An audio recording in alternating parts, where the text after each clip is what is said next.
Welcome, everybody. My name is Kenny Judd. I'm the director of the Central U.S., and I also have been dealing with the weather in Hot Springs, Arkansas. We had over a foot, which we're not used to. You know, you guys in Kansas, that's something that is kind of your normal day. I saw a lot of crazy drivers lately. So we are now in the 60s and thawing out, and so it to me is the perfect timing to really start talking about travel, specifically the destination we're going to be talking about today, because talk about warmth and just amazing weather. So I've been with Collette now 9 years. I've had the opportunity to travel all over. You know, I know COVID has been crazy for all of us. We've talked about it previously on some of these virtual calls, but I really do see light at the end of the tunnel. We've already greenlit some tours for April domestically, so we're very excited about that. And we do truly anticipating operating Europe specifically throughout fall, you know, and into Africa. So this is going to be one of those tours that I think is going to do really well. It was one of our top trending tours in 2019 before COVID actually hit. So we'll kind of get started with that. So we have Spain and Morocco, September 18th to October 1st. We have 14 days. There's 18 meals and 5 dinners that are included on this. And one of the things that I love about this tour is the culinary experiences that we have. It really does speak to a lot of different types of cultures throughout the tour. As I mentioned previously, this was one of our top trending tours in 2019. We had a lot of Spain and we had a lot of Morocco. Once I talk about the ferry ride, you'll kind of understand why we decided to combine these. But, you know, it is something that we've had a ton of questions about, a ton of interest. So as we get started, you'll see we're going to have that overnight flight. We're going to fly into Madrid. We're going to get 2 nights in Madrid. We're going to then start heading along. We're going to get Granada, 2 nights in Seville, which is unbelievable culinary experiences. And then as we head over, we're going to take about a 45-minute ferry ride. So that is literally how close it is right there over into Tangier. We'll spend 1 night there. We'll head over to Fez. And then we're going to spend 3 nights in Marrakesh before ending up in Casablanca and coming back. So that's kind of the flow of the tour. We'll get into each of that as we go. And at the end, I am definitely going to open it up for all the questions. I know there's COVID and cancellations and what ifs on everybody's mind. And so we are fully prepared for those as well. But first, I just want to say how excited I am. We get started off in Madrid. It really is Spain's kind of dynamic city. You know, it has historical sites, monumental palaces, just an unbelievable experience. And, you know, for a lot of people, they've been to Spain, but they haven't had the opportunity to get in some of the more unique places. A lot of people just go to Madrid and Barcelona. We want to make sure that you have that full encompassing experience. And so that's what we've done here. And it really is estimated that the origins of Madrid can be traced all the way back to the 2nd century. It's home to the Spanish government, the Spanish royal family, the headquarters here of the World Tourism Organization as well. So, you know, it really is influence on politics, education, entertainment, fashion, really anything you can think of from a global world perspective. And so we'll start off our tour here. We'll get you in the morning. You'll have that overnight flight. As I mentioned, we'll kind of arrive. We'll get your bags. We'll give you a little bit of time to enjoy, and then we'll welcome everybody for what we like to always call our welcome dinners. You'll have the opportunity to get to know some of your other travelers, get to know your tour manager a little bit better before we head out and really dive into the destination. So day 3, we do have a local guide that will kind of come in. We're going to start off right here in Madrid's historic center. We'll have the opportunity to see the Puerta del Sol, which is the gate of the sun. You can see it, the picture, got the little sun there. And it is known as one of the busiest places in all of Madrid. And the name actually came from the rising sun, which decorated the entry. So since the gate was oriented to the east, that's where the name comes from. And you can see from this picture, it gives it a good name. Additionally, we'll have the opportunity to see the Plaza Mayor.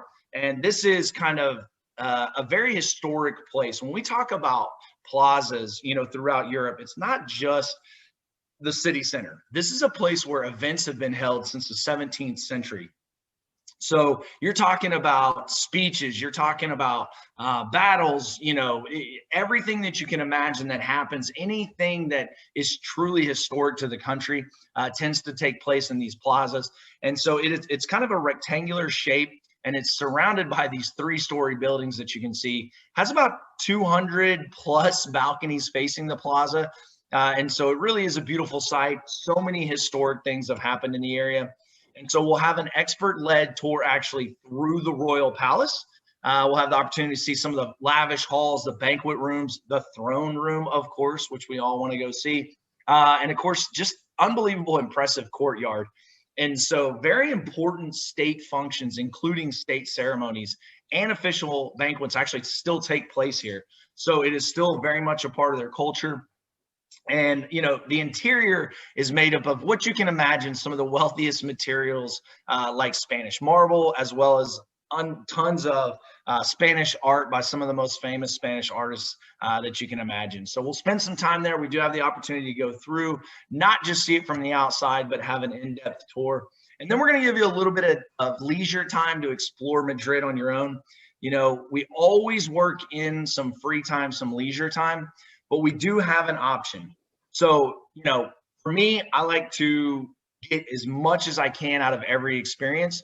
For some people, you know, they want to see the tours, and then they want some free time. So you have the ability to do that. If you are interested in the option, we have the option to Toledo. It's about a 5-hour option, and you can kind of choose to head out if you're interested in that. This area, you know, is dating all the way back to 192 BC and is an UNESCO World Heritage Site. Has about 100 monuments. You'll have the opportunity to kind of spend the day there. We'll have all the transportation, everything that is included. So if you are interested in an option, you can choose that. Or if you want, you can just have a little bit of free time. So day 4, we're going to travel to the extraordinary Moorish city of Cordoba. And this city is located right here, kind of a unique region of Spain. It's really the capital of the Roman province. We'll be able to see some of the influences and the heritage to the Roman architecture, as well as, of course, you can see here the Roman bridge. And it was an Islamic cultural center in the Middle Ages as well. So you do have the opportunity. We're going to reduce some time travel. And so we'll have the opportunity here, increase some leisure time in Cordoba. You'll have the ability to take a high-speed train, which will cut down on that. Unbelievable experience. I've had the opportunity to take a few of these. It's one of my favorite things that we do. It really is part of that experience, and it'll increase a little bit of leisure time as we arrive there. Once we have arrived, we're going to get started down in the Mezquita in Cordoba. It is a must-see. It is a UNESCO World Heritage Site. It was originally built as a mosque, but then converted into the city's cathedral when the Christians conquered the region in 1236. And so you can see some of the influences, what it was originally built for and what it has kind of turned into. You'll be able to see some of the architectural marvel. It's kind of famed as for its forest, if you will, of all the columns. You kind of look through there and you can kind of see where that comes from. And the columns are topped off with Islamic style, kind of red and white striped arches. It really is a beautiful area. We'll spend some time walking through there. It really serves as a reminder of the glory and kind of the importance that Cordoba held in the medieval time. We'll stroll through the streets of the historic Jewish quarter. This is the best known part of Cordoba's historic center, which was declared a World Heritage Site in 1984, and it is one of the largest in all of Europe. For me, I have a minor in history. I love to know about how things came about. So when you have the opportunity to visit these UNESCO World Heritage Sites, it really is one of my favorite things when I go on tour. So we'll be able to learn a lot about what that was, how it came about, and why it is still such an important part of their culture. You'll be able to see in the medieval streets kind of a very distinct Moorish flair to them, really reminiscent of the Jews' prosperity under, Cordoba and the Caliphate. And it really is an important part of their heritage and what it is. So we'll spend some time there. And then we're going to travel along the peaceful Sierra Nevada to Granada. And it really is one of the beautiful drives of some of the hills. And we'll arrive in Granada. We'll have the overnight here.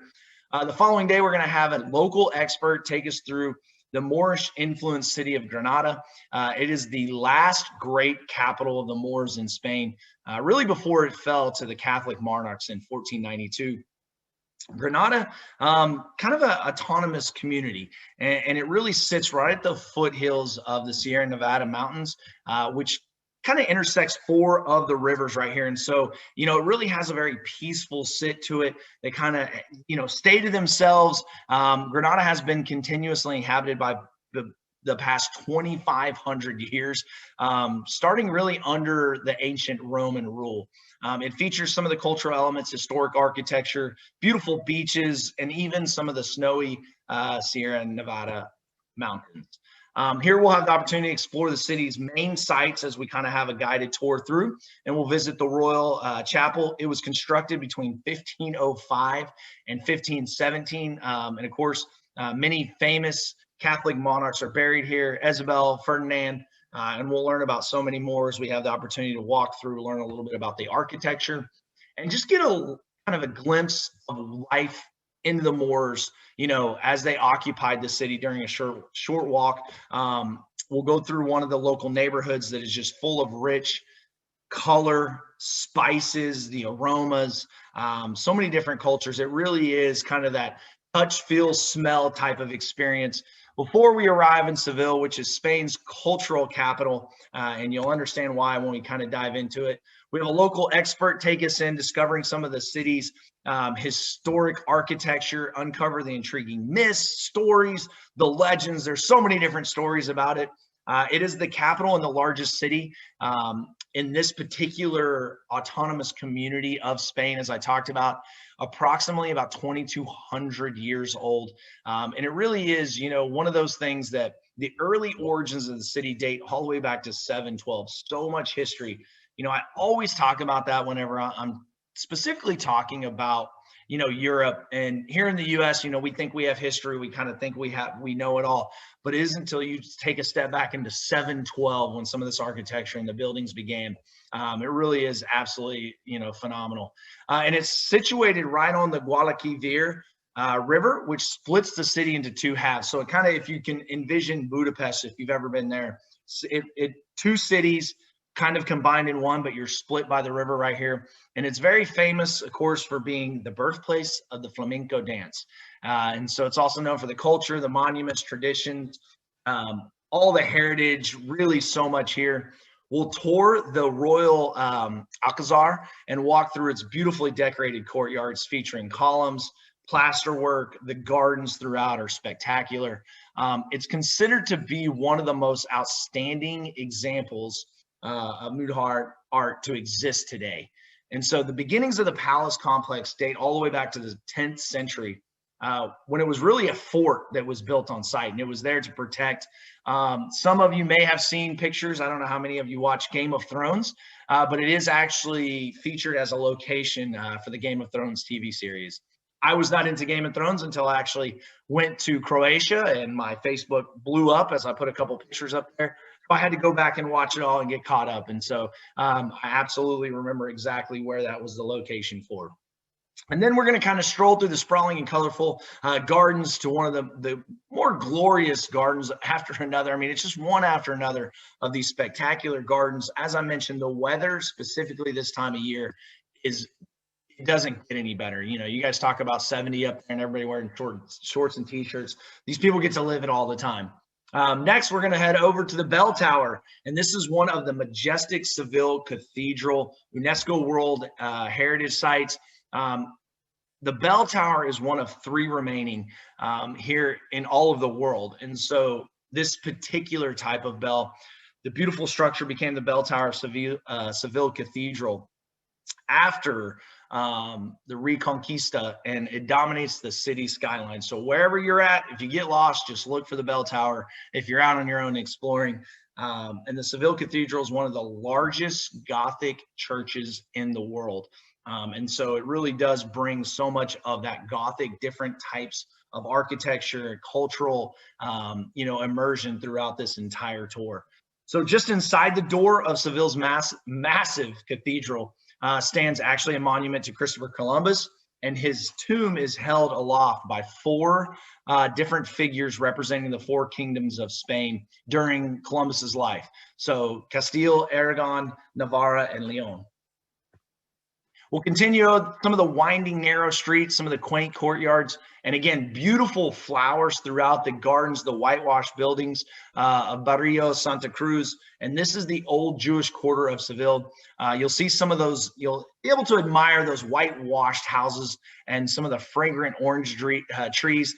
That's one of the things I always laugh about when people come back from this particular tour, and they'll really talk about the smells that they had throughout the tour. One of them being the orange trees as you're kind of walking throughout here. You know, my wife spends a ton of money on trying to get fragrances that make my house smell like that. And so I always appreciate when people come back and tell me a little bit about that area. And this area consists of many kind of the hidden passageways, gardens, churches throughout. And then we're going to bring you this evening. And one of the things that we truly love to do is have cultural immersion experiences, which include eating at local restaurants. Here we're going to have really learn the secrets of paella at one of the local restaurants. And then following that, you're going to take your reserved seat for an authentic flamenco show featuring Seville's top performers.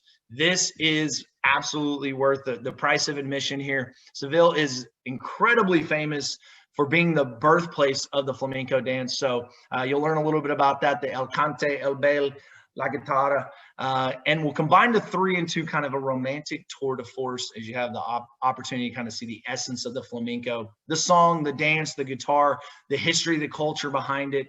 And really the roots began in southern Spain in the 17th century art form that was created by, you know, the Andalusian gypsies. And that's really where this comes from. So we'll end our evening there. The following day, we're going to depart Seville and journey to Spain's Sherry region. This is kind of a fun little stop as we come through. We'll stop at a bodega and we'll have a little tour and a tasting before sitting down, and you'll have the opportunity to see me the locally curated tapas.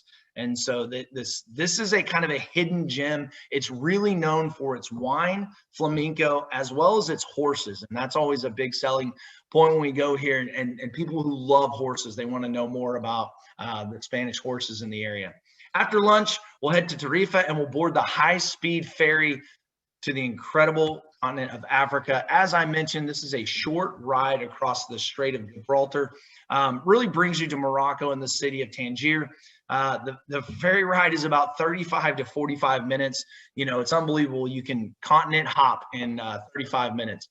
We'll have a kind of a free evening to explore the revitalized seaside city. The Moroccan port has really varied, you know, throughout history, starting with the existence of kind of a trading post in the first millennium. And, you know, with the interesting mix of African and European influences, you know, the city itself offers plenty to see and do. You'll have the opportunity to take a stroll along the ocean front promenade, visit the new marina, or just simply relax and enjoy the city's many restaurants and the views that they provide. There's so much to do, and there's plenty of shopping in the lively Tangier's Medina, which is the old walled-in city. So we'll journey over from Tangier to the blue city of Morocco. We'll take in the beauty of the surrounding mountains, enhanced by the unbelievably brightly painted Medina. This blue washed mountain village was founded in 1471. So we're going from kind of that whitewash feel over to the blue wash. We'll have some free time to kind of enjoy the famous indigo blue streets of this very small town as we walk through. These are some of my favorite stops when I'm on tour. You have the opportunity to really immerse yourself in the culture. You know, this is where you get some locally handcrafted goods from many of the handcraft shops that are known for the wool garments. Woven blankets are very unique to this region. And so I always tell my travelers, listen, when you're going, don't be buying a bunch of stuff at the airport. Wait till you're in little areas like this. This is where you have the ability to kind of bring back some of those unbelievable gifts for your souvenirs when you're returning back. And then this afternoon, we'll arrive in Fes, which is a UNESCO World Heritage Site and is really known as the Mecca of the West. It's retained its position as a religious capital of the region. We'll have the opportunity to walk through 1,300 years of Moroccan heritage as you kind of stroll through Fez, which really persisted through so much history. It's one of the holiest cities in the world and the former capital of Morocco. So it has a great blend of history, you know, politics, religion, and kind of has a unique feel. And being right there, it has a lot of European influence as well.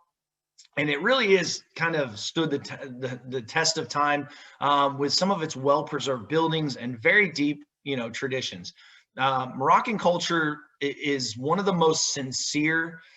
Really, the lifestyle there has contributed greatly to Fez. Given the title of the cultural and spiritual center, you know, the people here unbelievable. They love to tell you about their country, their history, all it is, and they're just very, very well known, you know, for that authentic, vibrant, inspiring type culture. So we'll spend a little bit of time here. This evening, we're going to dine at a family-run riad in the Medina and taste some of the traditional Moroccan delights, you know, the recipes of which have been passed down from generation to generation. You know, in Morocco, you can kind of see they very much enjoy the family style type eating, but some of the fantastic locally made, homemade food is some of my favorite whenever I travel. And then we're going to discover Fez as you take kind of a panoramic city tour. We'll learn about the historical importance as a city of government, philosophy, medicine, religion. I kind of talked about that a minute ago. It has so many different influences, such an important city to the Moroccan culture. And the tour includes itself, you know, the Madrasa Bou Inaina, which was built in 1325. And this is the only building in the city that is still religious use that non-Muslims are allowed in. And so, you know, the Jewish quarter, the city ramparts, and the gates of the palace, we'll have the opportunity to see all those as well as we travel out.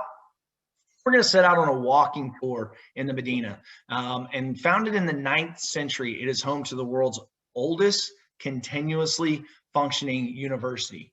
And so the Medina of Fes, discover one of the most historic towns of kind of the Arab Muslim world. Its monumental buildings preserve the memory of the dynasty that ruled there from 789 to 808 AD. To be able to enter through the Blue Gate, you know, into the Medina is to step inside the labyrinth of surprises, history, culture, and we have the opportunity to do that. You'll see the cobbled alleyways of this ancient market. You'll find the donkeys, the mules, with goods all alongside buyers, negotiating, haggling. It's kind of one of my favorite things to do, is to have a little fun and haggle whenever I'm purchasing any of my goods to bring back. But there really is more than 1,000 years of Moroccan heritage that has been preserved here in this UNESCO World Heritage Site, and where street vendors and buyers walk alongside good laden donkeys, mules, past ancient mosques, intricate carvings, the architecture, the culture, so much fun as we take a step back into time. And we'll spend some time at the famous leather tanneries that date back to the 11th century. They're really considered to be among the oldest tanneries in all of the world. So we'll have the opportunity to kind of view the honeycomb of vats exploding in brilliant colors throughout. It's remained almost exactly the same since medieval times. It continues to be done completely manually. And that's why, you know, this is such a unique type of leather. People love it so much because it is still done the same way as it was back in the medieval times. The following day, we're going to set off to Rabat, the capital of Morocco. Here we'll have the opportunity to visit the Mausoleum of Muhammad, and both a mosque and a tomb is the final resting place of 3 members of the royal family. And you'll be able to see some of the intricate detail and the elaborate design of the mausoleum. You know, stepping inside these mausoleums, I've had the opportunity to be in a few of them, and they're just spectacular. The architecture, how they're made, the detail behind it, it really is unbelievable. Following that, we'll also get a chance to explore Udayak Kasbah, which is built in the 12th century, and it's kind of really where the city began itself, and it's the pristine location made kind of for that perfect place to protect the city from any of the invading forces. You know, so many of our castles, our palaces, and our city centers and throughout Europe are really built as fortresses or a way to protect themselves. That's why you see so many of these on top of a hill when you think about Edinburgh and the Royal Palace and some of these areas, and it really is to protect themselves. And so we'll learn a little bit about that. And then this evening, we'll arrive in the exotic city of Marrakesh. Of course, very uncommon history and rich cultural heritage make this place absolutely fascinating. Due to most of the houses in the city being red, it is known as the Red City. So we've had whitewash, we've had the Blue City, now we're into the Red City, and you'll be able to see that while you're there. Day 11, we'll explore Marrakesh.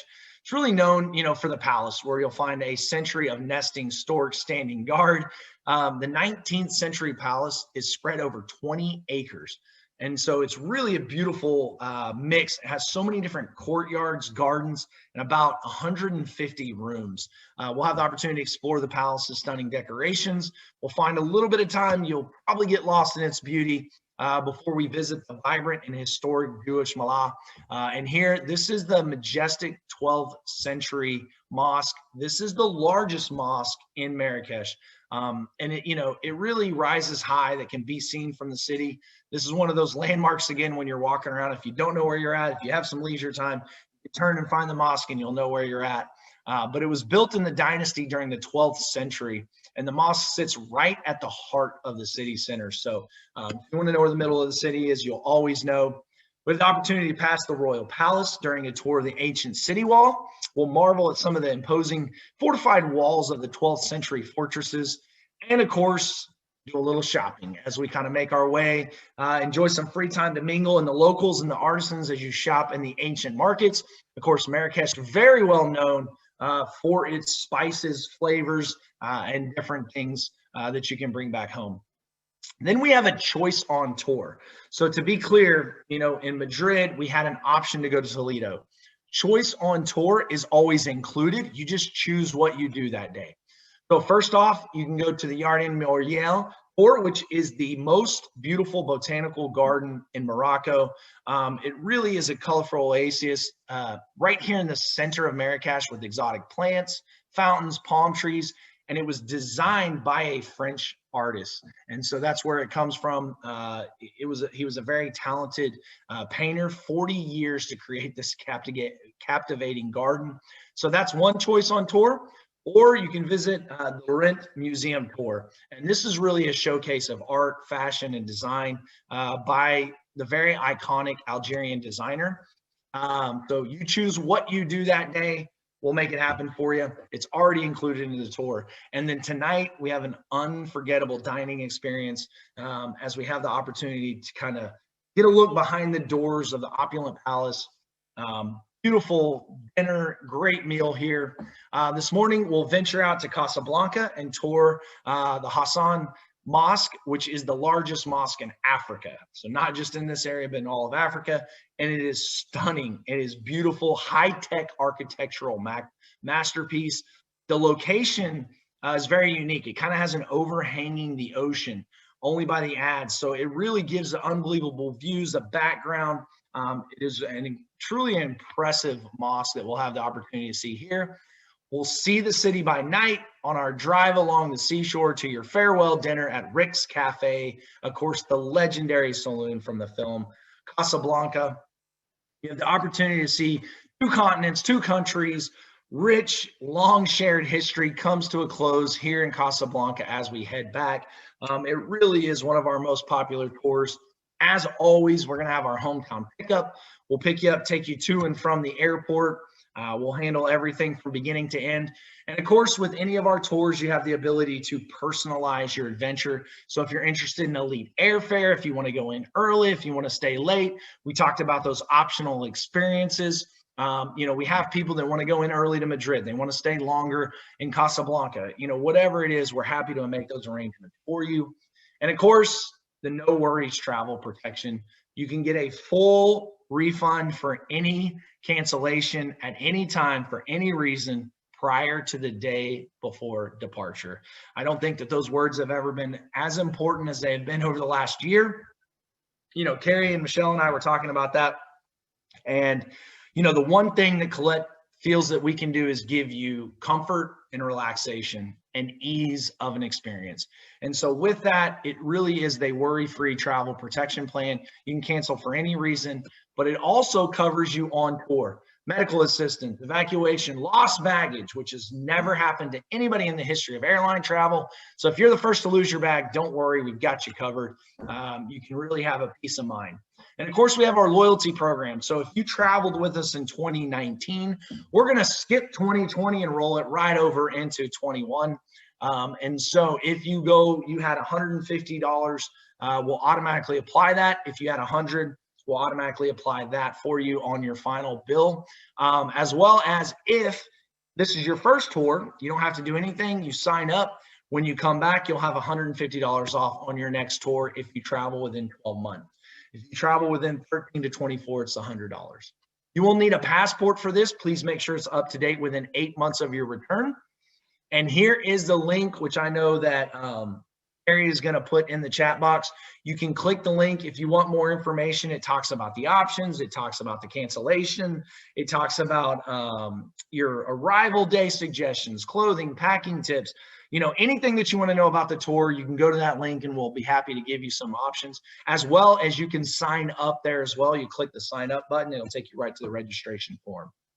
So book early and save $100. Your deposit is $600 plus the $329 for the insurance. So it is fully refundable up until June 1st. The one note that I want to make sure of is that on the flyer and on the waiver, you're going to see a different date that you can cancel up till. We have changed it to give you a little bit more flexibility, so you can cancel for any reason up until June 1st, and you get 100% of your money back, including the insurance. After June 1st, you can cancel for any reason whatsoever, and you get everything back less the $329. So before June 1st, you get everything back. After June 1st, the only thing that you're out is the cost of the insurance. Your final payment will be due on June 20th, and your total price for a double land air taxes $4,449 plus the $329 if you are interested in the insurance. So with that being said, I'm going to stop sharing, I think. Let me try to do that, and then I will open it up for questions. And I'll jump in the chat to see if there's any more. Nope, just the link. Okay. All right, Kenny, I have a question. Yes. Or someone sent me a question. Okay. How will COVID testing happen if we need to have a negative test to get back in the United States? So that's a great question. COVID, right now we're working with the airlines. There will be, if you do not have the vaccine or proof that you've had COVID within 3 months, what we're being told is that you will have testing going out and coming back in that will be issued at the airport. So it is not something that you have to go out and get your own. A perfect example is my rep in Texas actually just went to Mexico. She got the test right there. She had the answer within 5 minutes, got on the plane, went to Mexico, had a great time. So that's kind of how the airlines are trying to set it up. There's going to be kind of 3 stages, if you can imagine.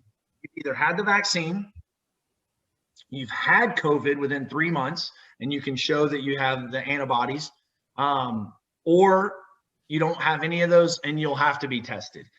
Collette is not going to require that because we already know the airlines in the different countries will. So you'll probably get tested going out, whatever the international airport will be, and then you'll get tested, coming back in. So you'll probably have to take 2 tests. What other questions do we have? And with that, Kenny, has Collette talked about what will happen if coming back into the United States, if they are positive for COVID, what that process looks like, anything like that? Yeah, that is kind of what we're trying to determine with the government. We will be following all CDC government guidelines, mandates, policies.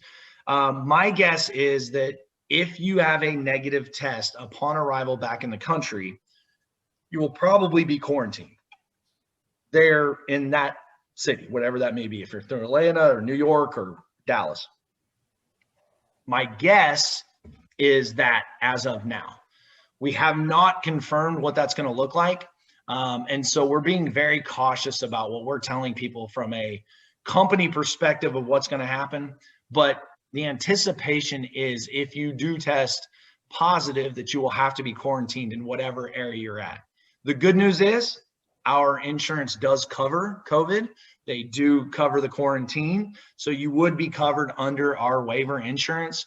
However, we truly do expect by the time that we get to go on this tour, the herd immunity, the vaccine, the antibodies, all of those things, we're seeing numbers drop rapidly. And so we're kind of waiting on what the government's going to do.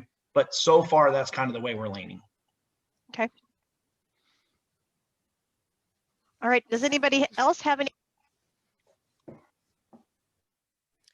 Kenny, I have a question or Yeah. just some information to share with people on what some of the protocols are that Collette is following right now or expects to over the next few months when you start back in April?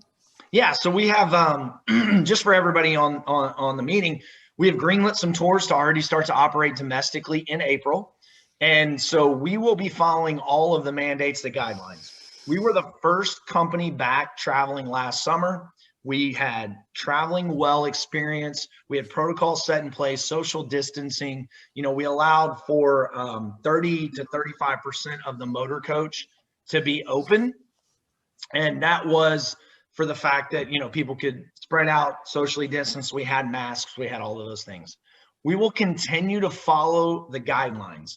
I will be candid in saying that, you know, by the time we get to September, because we're seeing things change so drastically right now with testing, herd immunity, all of those things, the vaccine coming out, if mandates then allow no masks or you don't have to social distance or whatever the case is, it's likely that we will follow the same rules.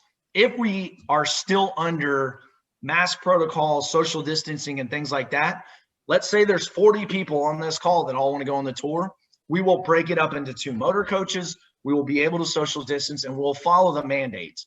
I want to be clear because I'm not saying that we definitely will. It is going to be whatever the protocols, the mandates for those countries, the CDC and our government is recommending. We will always be in line with those. So we're not going to go rogue.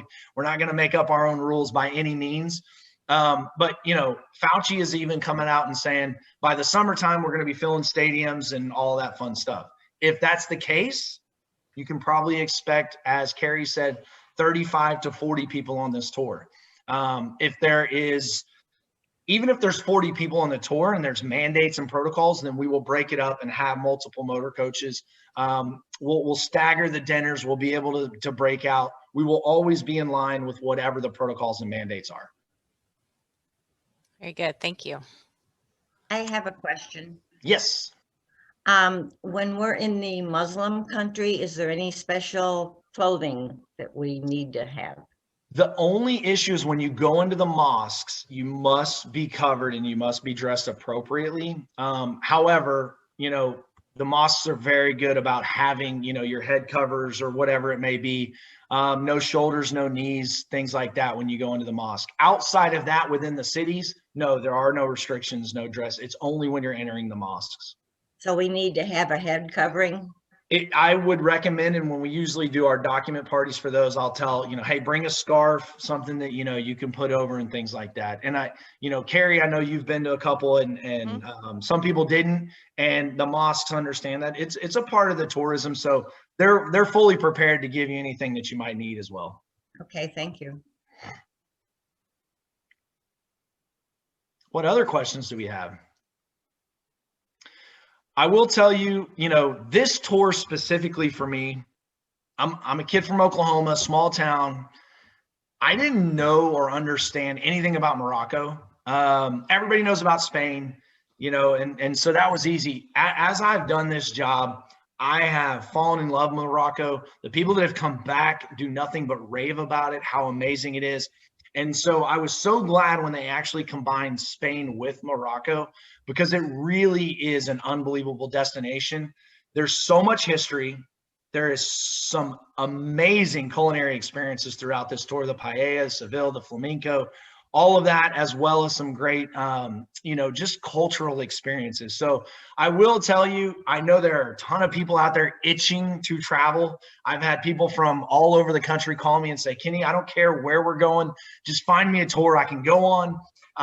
This one for me, I'm really excited about because I think it's going to be one of our best sellers, and it's a fairly newer tour for us. And so I think for you, you're going to be able to take advantage of it at a really good price. You have 2 countries, ferry rides, trains, all that is included.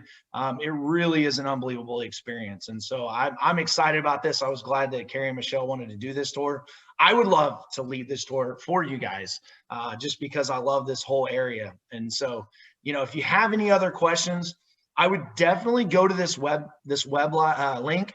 because it really does have a lot of information about the tour. You know, reading in there, it's got accommodations, it'll tell you about your electricity, the elevation, all that fun stuff, and all the included features and all the tours that it has. And so I highly recommend.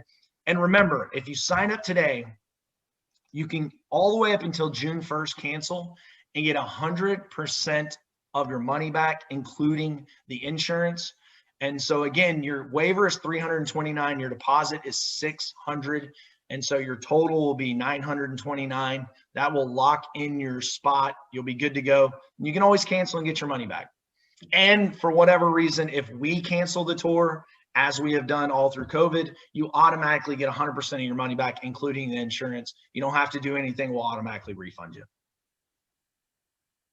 I think this tour looks absolutely dreamy. Being in Casablanca, and Kenny, I loved your description of the sights, the smells, and the color. I mean, it just looks incredible. So I'm excited to go on it too. So I hope we get to take it out.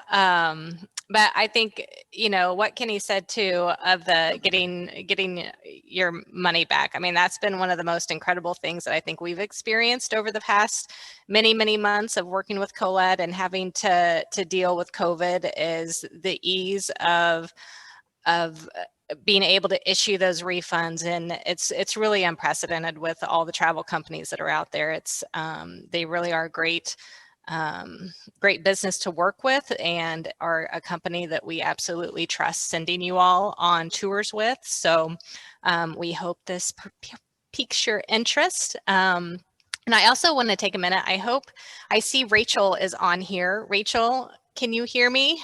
Do you see? Would you mind undoing your video? She just walked away from her desk. Oh, of course she did.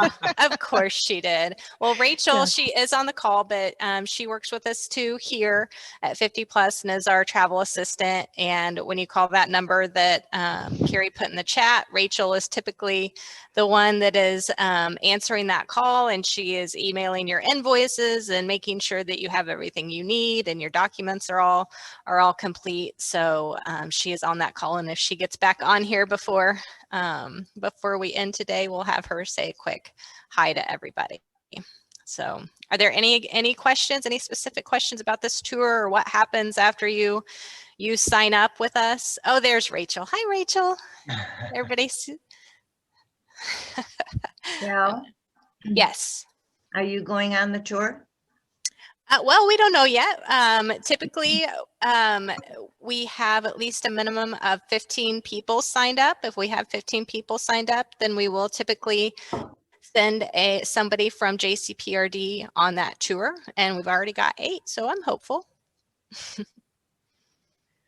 All right, so if you guys do want to sign up for the tour, there you have a couple options. So in the email that I sent you the brochure that had the registration form.